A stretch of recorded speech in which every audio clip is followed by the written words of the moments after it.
제가 지난 주일에 설교 말씀 전하면서 우리의 영적 생활이 마치 줄다리기와 같다라는 말씀을 좀 드렸는데, 여러분은 지난 한 주간 동안 이런 영적인 줄다리기 혹시 잘 하셨는지, 승리하셨는지 모르겠습니다. 아마 여러분들 머릿속에는 그런 말씀이 있었나? 기억나는 것 같아요 정도 아마 생각이 될 수 있을 것 같습니다. 기억나면 다행이죠. 예수님 믿는 우리는요, 어떤 말씀대로 또 기도하면서 또 믿음대로 살고자 우리가 노력을 하죠. 그런데 반대쪽에서 사단이 우리의 믿음의 줄을 막 붙들면서 우리가 믿음에 막 넘어지게 하려고 얼마나 노력을 하는지 몰라요. 우리의 힘으로는 감당할 수 없지만 우리 앞에 계신 예수 그리스도, 그분께서 나보다 더 앞서 싸우시고 행하시니 우리가 주님의 능력으로 날마다 저는 승리하리라고 믿습니다. 그래서 그 승리를 확신하는 말씀으로 로마서 8장 31절 말씀드렸어요. 그런즉 이 일에 대하여 우리가 무슨 말하리요? 만일 하나님이 우리를 위하시면 누가 우리를 대적하리요? 우리가 그 하나님으로 인하여 우리가 넉넉히 이기리라, 그런 말씀을 좀 드렸습니다. 오늘 본문의 말씀을 보면서 저는 우리의 개인적인 삶뿐만 아니라 영혼 구원에 있어서도, 전도에 있어서도 이게 줄다리기가 있구나, 이제 그런 생각이 들었어요. 믿지 않는 한 영혼을 두고 믿는 사람들이 기도하고 또 말씀을 전하고 또 사랑을 전하면서 어떻게든 그가 예수님 믿고 구원을 받을 수 있도록 힘쓰는데, 반대편에서는요, 또 사단이 그가 예수님 믿지 못하도록, 예수님에 대해서, 교회에 대해서, 성도에 대해서 좋은 생각 갖지 못하도록 얼마나 방해를 하고 있는지 몰라요. 여러분, 우리가 전도라고 하는 것이 사실 이 복음을 전하는 자체도 사실 쉽지가 않은데, 그 반대편에서 오는 그 악한 감정들, 또 반응들, 이거를 받아내는 게 사실은 더 힘들어요. 그런데 이 전도하는 일에도 분명 하나님이 함께하고 계시다라고 믿으면 우리는 그 하나님의 능력으로 이 일을 우리 끝까지 저는 해낼 수 있으리라고 믿습니다. 여러분, 우리는 그 전도의 열매를 우리에게 다 책임을 지라고 하시진 않아요. 책임은 하나님이 지십니다. 그렇기 때문에 우리는 전도예요. 그냥 전하는 것까지예요. 전하는 것만 포기하지 않으면 하나님께서 그 일을 이루시리라고 믿습니다. 오늘 말씀을 통해서 저와 여러분 가운데 영혼 구원에 대한 생각과 그 사랑, 우리를 그렇게 구원하셨기 때문에 우리도 그러한 마음으로 이 삶을 좀 살아내지 않을까, 좀 그런 생각을 좀 해봅니다. 오늘 본문의 말씀을 좀 살펴보면 사도 바울과 바나바가 비시디아 안디옥이라는 지역에서 복음을 전했습니다. 2번의 안식일 동안 복음을 전했어요. 많은 사람들이 예수님을 믿었어요. 믿는 사람들도 있지만 핍박하는 사람들도 분명히 있습니다. 그래서 그들에 의해서 자리를 옮길 수밖에 없어요. 그렇게 해서 도착한 곳이 오늘 본문의 1절에 보면 이고니온이라는 도시입니다. 오늘 1절 2절 말씀을 좀 보겠습니다. 이에 이고니온에서 두 사도가 함께 유대인의 회당에 들어가 말하니 유대와 헬라의 허다한 무리가 믿더라. 2절. 그러나 순종하지 아니하는 유대인들이 이방인들의 마음을 선동하여 형제들에게 악한 감정을 품게 하거늘. 자, 1절 끝은 믿더라, 2절 끝은 악한 감정을 품게 하더라. 서로 다른 반응입니다. 여러분, 복음이 선포되는 곳에는요, 꼭 이 두 가지 반응이 나와요. 믿는 사람이 있는가 하면 방해하는 사람이 있어요. 믿는 사람, 안 믿는 사람. 근데 여러분, 아주 다른 반응인데 이 두 가지의 공통점이 있습니다. 뭐냐면 열정이 있다는 거예요. 믿는 사람도 열정이 있고 안 믿는 사람도 열정이 있어요. 믿는 사람은 믿음의 열정을 내는데, 안 믿는 사람은요, 안 믿는 열정이 아니라 못 믿게 하는 열정을 낸다는 거예요. 자, 여러분, 믿음의 열정을 냈다. 대표적인 사람이 누굴까 보면은요, 바울과 바나바입니다. 여러분, 이 사람들은 예수님을 만나고 인생이 확 바뀌었어요. 이방 선교를 위해 부르심을 받고 낯선 타국 땅을 향해 계속 나아갑니다. 지난 지역에서 박해를 받고 또 다른 지역으로 왔어요. 계속 박해가 있습니다.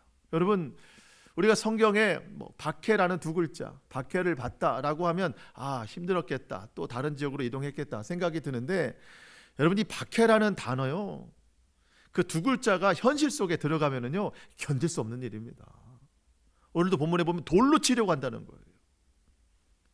그런 박해가 계속 있습니다. 뒷 본문에 보면은요 심지어 실신까지 할 정도로 고난을 받습니다. 그렇게 열정을 내는 거예요. 저도 예전 교회에서 매년 단기 선교라고 좀 가본 적이 있습니다. 저는 힘든 지역을 안 가려고 그랬어요. 너무 힘들어가지고. 단기 선교는요 일정 기간 갔다가 돌아오는 거예요. 저는 그것도 너무 힘들었어요. 그런데 평생을 선교를 다니는 겁니다. 늘 박해가 없으면 허전할 정도로 박해가 계속 있는 거예요. 그런 열정을 가지고 선교를 합니다. 왜 이렇게까지 할까요? 생각해 보면 믿음은 그렇게까지 열정을 내는 게 맞더라는 거죠. 여러분, 우리 아까 찬송했습니다. 305장. 나 같은 죄인 살리신 주님의 은혜 뭐예요? 놀라워. 놀라워. 잃었던 생명 찾았고 광명을 얻었네. 여러분, 우리가 찬송은 정말 많이 부르고 은혜스럽게 해요. 근데 여러분, 정말 놀랍습니까? 나 같은 죄인 살리신 은혜가? 놀랍다면 그 놀라움의 반응은 믿음의 열정으로 드러난다는 거예요. 그렇게 놀라운데 왜 우리는 놀랍지 않게 살아갈까? 큰 죄악에서 건지신 주의 은혜 고마워. 너무 고맙기 때문에 그 은혜에 반응하면서 살아가는 게 믿음의 열정이라는 겁니다.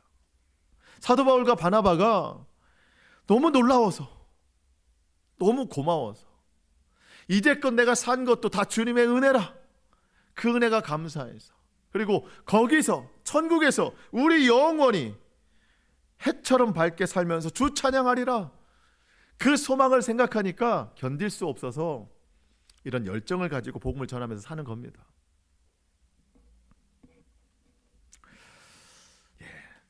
그럼 참 부끄러운 거예요. 사도 바울과 바나바가 정말 대단한 게 아니라 그게 정상이고, 그렇게 못하는 제가 부끄럽더라고요. 그 놀라운 은혜, 고마운 은혜, 천국의 소망을 믿고 살아가는데 그런 반응이 전혀 나타나지 않는 내 삶이 부끄러운 거예요. 자, 복음은, 믿음은 생명이 있기 때문에 열정을 나타낸다는 겁니다. 그런가 하면 반대 열정도 있다는 거예요. 그런 복음의 열정을 내는 사람들을 막아서려는 반대 열정이 일어나도록 사단이 사람들을 막 붙잡습니다. 오늘 본문에 보니까 2절에 보니까 이방인들, 바울과 바나바가 전한 복음을 듣고 믿더라, 믿게 된 이방인들을 다시 불러다가 유대인들이 선동해서 악감을 품게 했다는 겁니다. 그거 너희 잘못 들은 거다, 그거 진실이 아니다. 하나님은 그렇게 만들지 않는다. 엉뚱한 교리를 가르치는 거죠. 그들은 사기꾼이다 막 그러는 거예요. 악한 감정을 품게 하는 겁니다. 여러분, 어쩌면 그런 게 당연한 거예요. 우리가 구원으로, 믿음으로, 복음으로 한 영혼을 끌어당기려고 하면 반대는요, 사탄이 얼마나 끌어당기고 있는지 몰라요. 그렇지만 절대 포기하면 안 됩니다. 하나님이 우리에게 바라시는 건 구원이 아니라 포기하지 않는 거예요. 구원은 하나님이 하시는 겁니다. 포기하지 아니하면 하나님이 반드시 역사하십니다. 오늘 보면 3절 시작해 보니까 두 사도가 오래 있어 이렇게 나왔어요. 두 사도가 이고니온 지역에 오래 있었대요. 왜 오래 있었는가? 한번 생각해 보세요. 와서 복음 전했더니 사람들이 믿어요. 근데 저쪽에서 유대인들이 와서 방해해요. 선동해요. 사도들에 대해서 악한 감정을 품어요. 믿지 않겠다고 해요.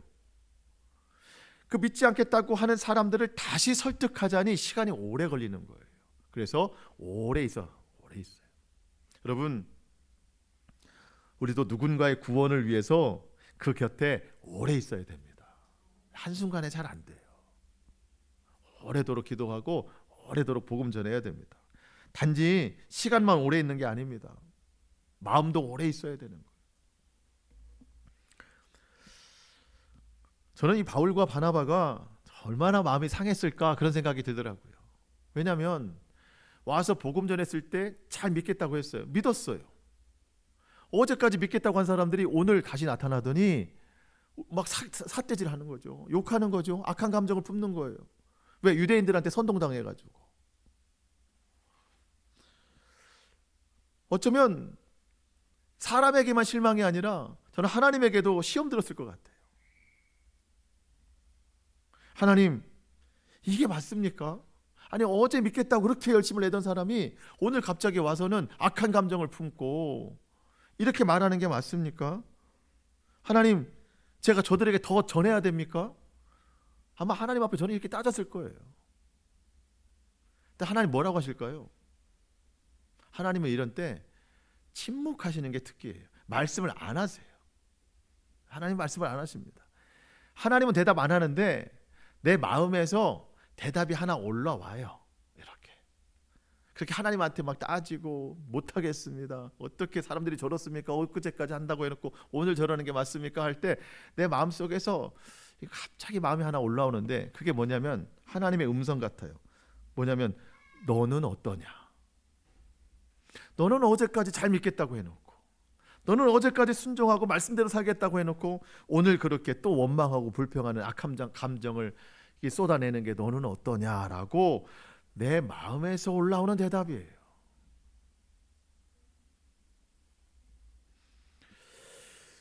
그런 거 보면은요, 그게 너무 당연한 일인 겁니다. 그런 반응들이. 나 자신을 생각해 보면 뭐 똑같은 거죠. 여러분, 어쩌면 사도 바울이 마음에 올라오는 그 소리, 성경에는 없어요. 하지만 마음에 올라오는 그런 소리들이 있었을 거예요. 그러면서 아, 그래. 하나님이 나도 그렇게 오래 참으셨지. 그래, 나도 여기 오래 머무르면서 저들 한번 설득해보자 하고 다시 담대히 말씀을 전합니다. 그때 하나님이 놀라운 역사를 나타내시거든요. 여러분 3절은 좀 같이 보고 싶습니다. 3절 같이 한번 읽겠습니다. 시작. 두 사도가 오래 있어 주를 힘입어 담대히 말하니 주께서 그들의 손으로 표적과 기사를 행하게 하여 주사 자기 은혜의 말씀을 증언하시니. 아멘. 바울과 바나바가 포기하지 않고 악한 감정을 드러내는 그 사람들에게 내가 주님을 힘입어서 더욱 담대히 말씀을 선포했습니다. 복음을 선포한 거예요. 십자가와 부활을 선포한 거예요. 그때 하나님께서 바울과 바나바의 이 구원 사역을 도와주셨습니다. 주께서 그들의 손으로 표적과 기사를 행하게 하셨대요.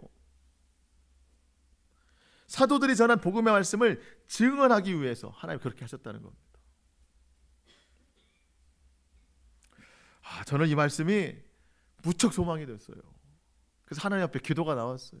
하나님, 우리 교회가 이런 교회 되게 하소서. 우리가 드리는 예배가 이런 예배가 되게 하소서. 하나님의 말씀이 먼저 선포됐어요. 사람들이 들어요. 이 말씀이 진리라고 하는 것을 하나님이 뒷받침하기 위해서 사도들을 통해서 표적과 기사를 나타내셨다는 거예요. 그래서 저는 개인적으로 제가 목회자니까 저는 제 목회가 이랬으면 좋겠다는 소망이 얼마나 큰지 몰라요. 여러분, 분명을 목적해야 됩니다. 분명한 목적을 가져야 됩니다. 뭐냐면 표적과 기사가 먼저가 아니에요. 말씀이 먼저예요. 말씀이 먼저인데 그 말씀이 진리라고 하는 사실을 하나님이 뒷받침해 주기 위해서 표적과 기사가 나타난다는 거예요. 여러분, 선포합니다. 여러분의 가정, 여러분의 직장, 여러분의 사업처가 말씀으로 인하여 하나님께서 행하시는 표적과 기사가 늘 나타날 수 있기를 축복합니다. 말씀이 있으면 하나님이 증언하신대요. 너무 중요한 게 뭐냐면요, 어떤 성도들은요 말씀 없이 기적만 따라요. 근데 그 기적이 믿음이 되지는 않는다는 겁니다. 이고니온 쪽에서 그게 정확히 드러나요. 먼저 바울의 말을 듣고 복음을 듣고 믿기로 작정했으나 다른 악한 사람들에게 선동을 당해서 마음을 잠깐 뺏겼어요. 하지만 다시 바울이 마음을 굳게 믿고 복음을 선포할 때 하나님이 주시는 표적을 보니 그들이 다시 예수님께로 돌아오더라는 겁니다. 근데 아예 말씀이 없이 방해하던 사람들은요 놀라운 표적을 봐도 돌아오지 않아요. 오히려 더 멀리 갑니다. 여러분, 이게 4절부터 있습니다. 오늘 본문. 그 시내의 무리가 나뉘어집니다. 그렇죠? 유대인을 박해하는 자들을 따르는 사람들도 있고 두 사도를 따르는 자도 있는지라. 표적을 보인다고 다 따르는 게 아니에요. 말씀이 없으면 더 멀리 갑니다. 5절. 이방인과 유대인과 그 관리들이 두 사도를 모욕하며 돌로 치려고 달려드니 그들이 알고 도망하여 루가오니아의 두 성 루스라와 더베와 그 근방으로 가서 7절 거기서 복음을 전하니라. 자, 이렇게 말씀이 없는 표적과 기사는 오히려 더 멀리 도망가는 것이 되고, 말씀이 있는 중에 표적이 나타나면 더 하나님 곁으로 나오게 된다는 사실을 우리가 꼭 기억해야 되겠습니다. 바울과 바나바는 사람들이 막 돌로 치려 하니까 다음 지역으로 이제 복음 전파를 위해서 장소를 옮깁니다. 자, 여기서 우리가 한 가지 그런 의문이 들 수도 있어요. 뭐냐면 앞서 7장에서 보면 스데반은 돌로 죽임을 당했습니다. 순교를 당했어요. 근데 왜 여기서 바울은 돌로 치려할 때 다음 장소로 옮겨갔을까? 바울의 믿음이 더 없는 걸까? 그런 건 아니죠. 여러분, 순교도 또 장소를 옮기는 것도 성령의 인도하심 따라 하는 겁니다.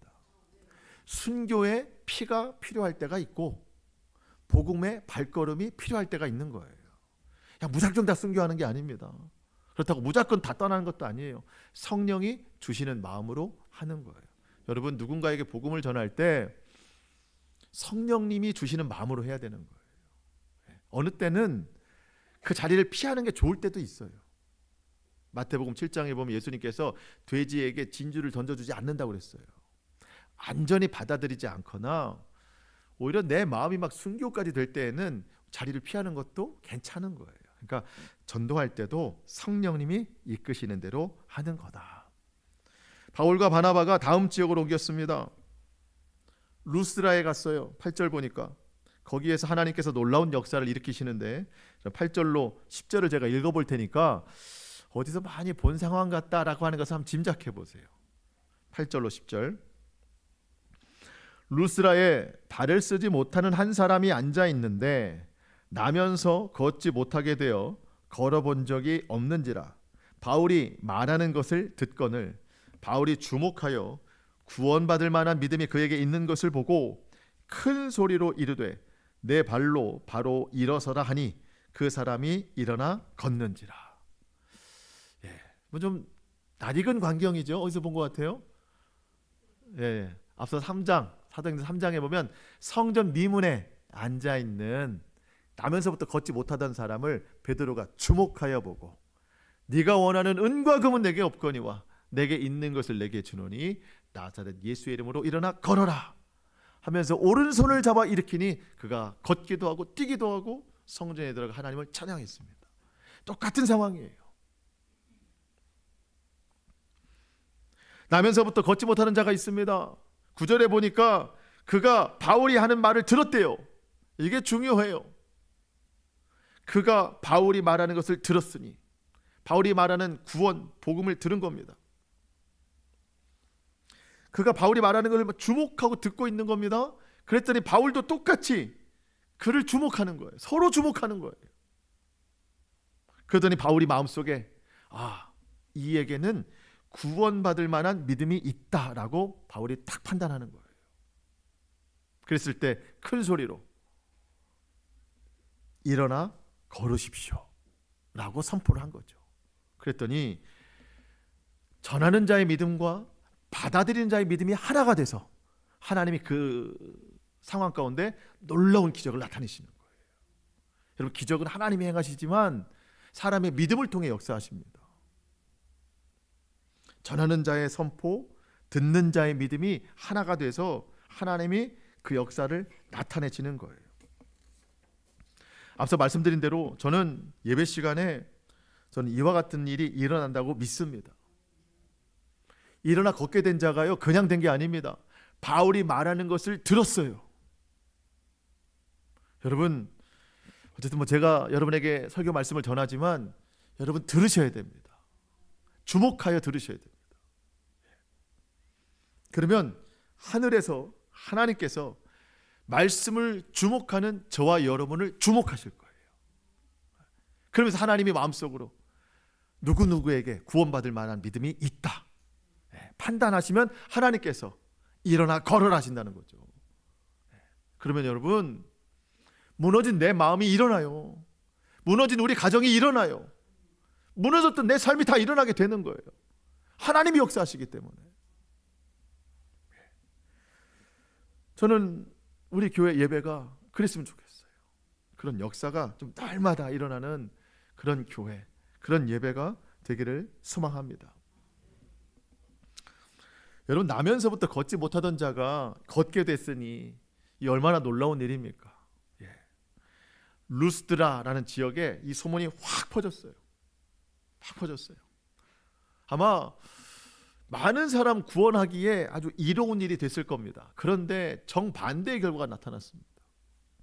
오히려 바울과 바나바가 복음 전하는데 방해의 요소가 된 거예요. 이 소문이. 왜 그런가 했더니 사람들이 바울과 바나바를 우상으로 삼는 겁니다. 신으로 삼는 거예요.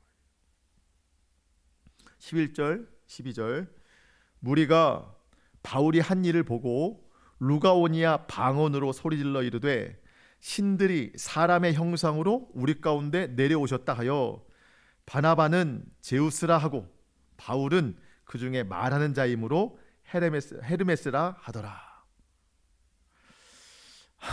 이 웃기는 상황이 벌어진 거예요. 하나님이 일으키신 표적이거든요. 근데 사람들은 이해를 어떻게 하냐면 우리가 믿는 신들이 사람으로 왔다. 저 두 사람이 사람이 아니다. 신이다. 저 앞에 있는 사람 바나바는 제우스다. 제우스는 이들이 믿는 신 중에 뭔가 대표 신이라고 생각하시면 돼요. 대장신. 그 뒤에서 말하는 사람 바울을 보니까 신들 중에 대변인, 말하는 사람, 이걸 헤르메스라고 하거든요. 그러니까 저 사람은 헤르메스야. 두 신이 우리 가운데 내려왔다라는 겁니다. 근데 이 말을 루가오니아 방언으로 했대요. 그 동네 방언으로 했대요. 그러니까 바울과 바나바가 무슨 소리인지 못 알아들었어요, 이게. 근데 하는 행동들을 보니까 그때 아는 거예요. 사람들이 바울과 바나바를 들쳐매고 어디론가 막 향합니다. 가고 있어요. 어딘가 봤더니 제우스 신당 앞에 딱 모셔놓고 앉혀놓는 겁니다. 13절에 보니까 황소를 데려오네요. 화환을 가지고 와요. 왜냐하면 신 앞에 제물을 드려야 되거든요. 그래서 황소를 잡고 꽃다발을 가져다 놓고 신처럼 모시는 겁니다. 그때 알았죠. 이 사람들이 우리를 신으로 받들고 있구나.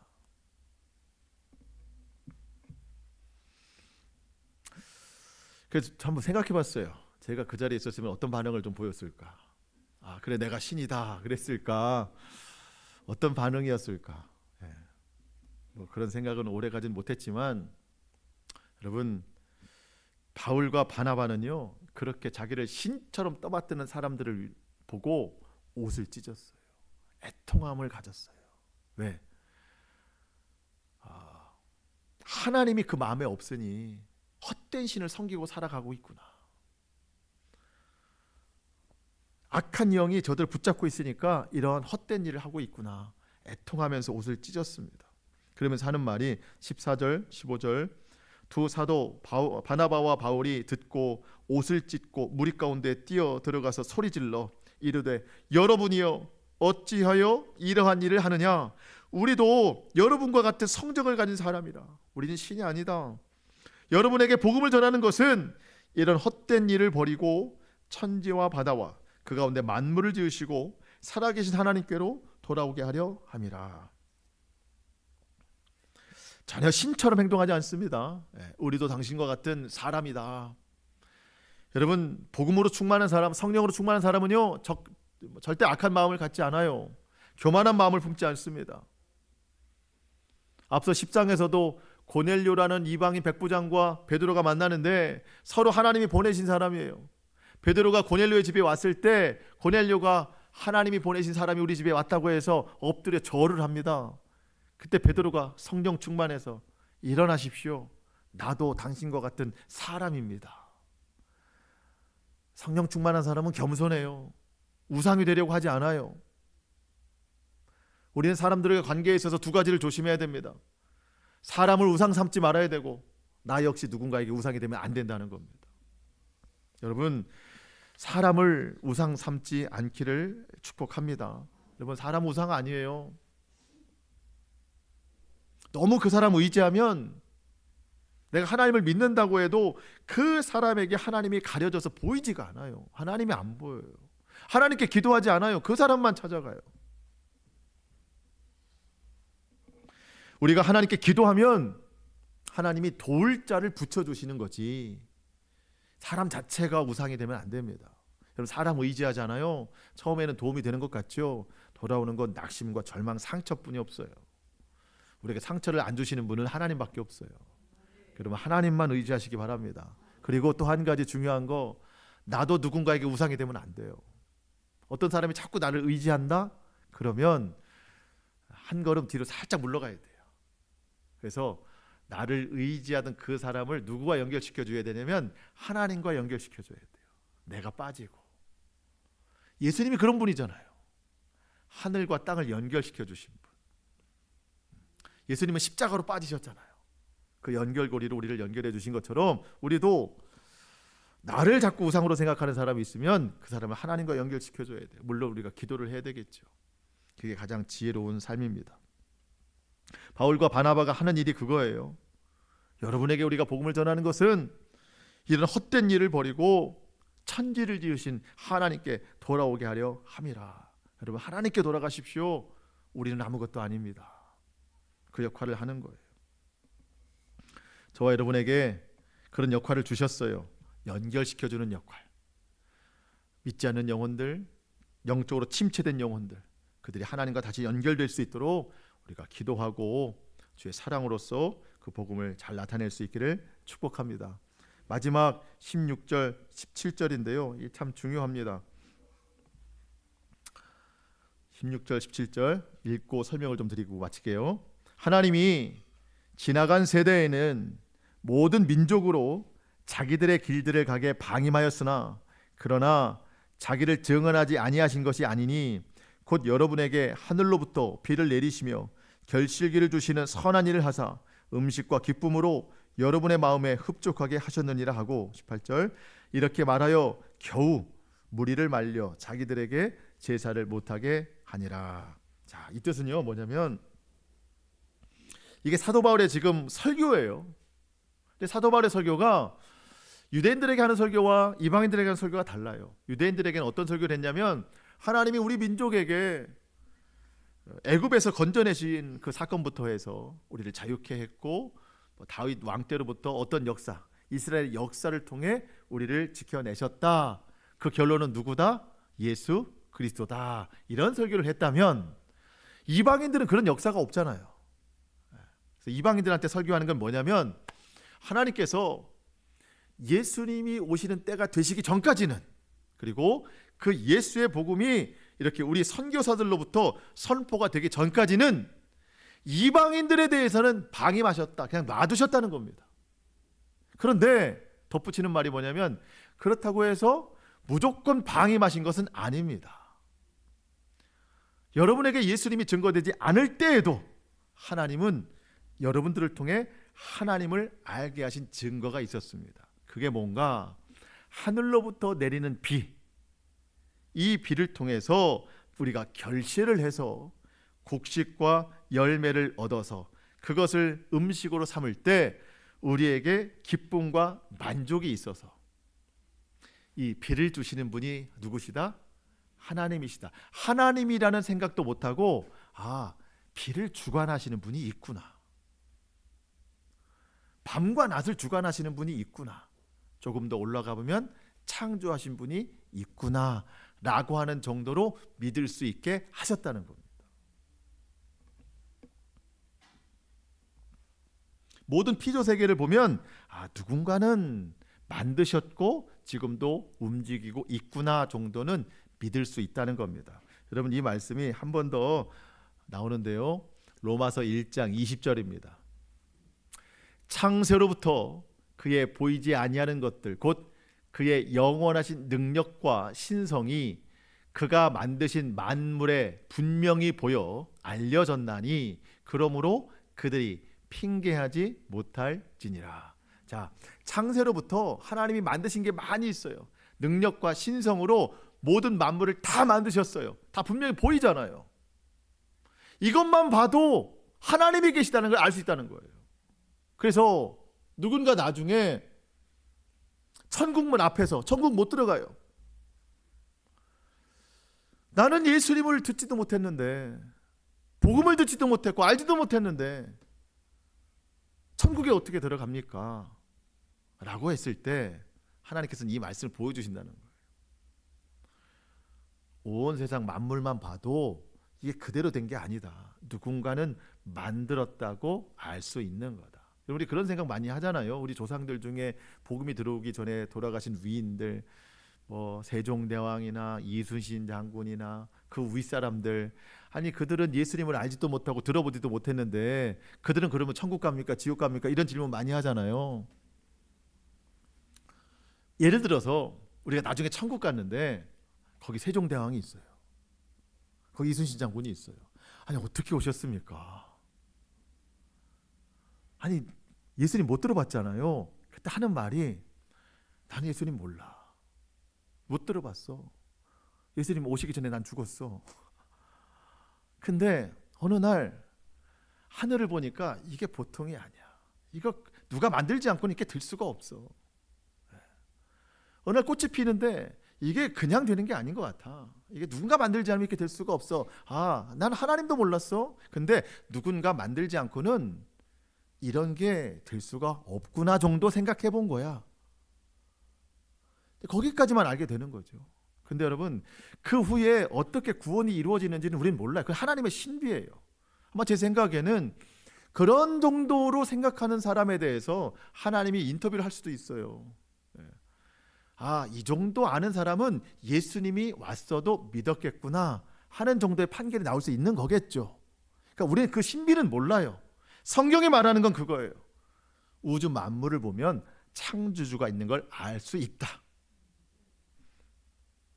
제가 여러분에게 드리고 싶은 말은 이거예요. 자연만 봐도 믿겠다는데 우리는 십자가를 경험했잖아요. 해와 달만 봐도, 계절의 변화만 봐도 누군가 있구나라고 믿는 사람이 있는데 그들도 천국 간다는데 우리는 이 십자가를 경험하고 구원의 를 다 알잖아요. 그런 내 믿음은 과연 어느 정도인가라는 거죠. 그들보다는 분명한 믿음이 되지 않겠는가. 그리고 지금보다는 더 나아야 되지 않겠는가. 우리가 살아가는 이 세상 당연한 게 하나도 없습니다. 다 하나님이 인도하시는 거고, 여러분 우리가 받은 구원의 은혜 당연한 게 아니에요. 생명 다해서 우리를 살리신 구원의 은혜입니다. 그 은혜에 합당한 삶을 우리가 살아내야 되겠습니다. 그래서 앞서도 말씀드렸지만 믿음은 열정이에요. 새 생명이 내 속에 들어왔기 때문에 이전에 없던 삶을 살아가는 겁니다. 내 믿음 생활에도 더욱 열정이 있고, 특별히 우리가 올 한 해 복음 전도하기로 했잖아요. 우리 가족 얼마나 그 사탄이 지옥으로 끌어가고 있는지 몰라요. 그때 내가 우편에 서서 하나님 쪽으로 끌어당겨야 되는 거예요. 그 구원의 열정이 있어야 되는 겁니다. 우리를 구원하신 그 사랑에 힘입어, 그 놀라운 은혜에 힘입어 우리의 믿음 생활 잘 해나가고 죽어가는 영혼들 위해서 복음 전파 열심히 해나가는 저와 여러분 될 수 있기를 주님의 이름으로 축복합니다. 아멘. 기도하겠습니다.